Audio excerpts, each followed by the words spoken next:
हे बघा मी घरात बसले आहे. बाहेर खूप ऊन लागतंय तर मी घरात बसले आहे आणि घरात पण खूप गरमी होऊ राहिले. फॅन लाईट पण नाही आहे आणि फॅन आणायला पैसे पण नाही आहे.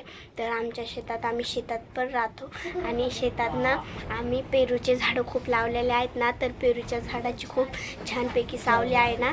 तर पेरूच्या झाडाखाली बसायला जाऊ राहिलो. तर चला मित्रांनो पेरूच्या झाडाखाली बसायला जाऊया. आणि पेरूच्या झाडाला खूप छानपैकी असे पेरू पण आहेत. चला तर बघूया पेरूच्या झाडाचे पेरू पण बघूया आणि सावलीला पण बसूया. चला तर बघूया पेरूचे झाडं. हे बघा पेरूच्या झाडाला खूप पेरू आले आणि पेरूच्या झाडाची सावली पण खूप थंड अशी आहे. आणि इकडे बघा हा बाळ आहे ना, हा पण इथे सावलीला पेरूच्या झाडाच्या खाली अंघोळ करू राहिला. कारण ना खूप ऊन लागू राहिली ना तर अंघोळ करू राहिला. तर चला मित्रांनो बघूया नंतर.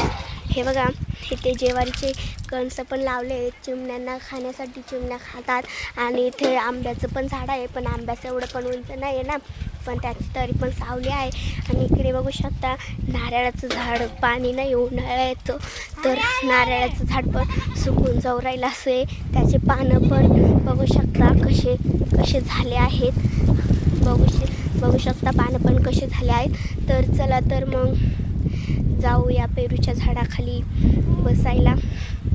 हा मित्रांनो आणि तिकडे बघू शकता पपईचं पण झाड आहे.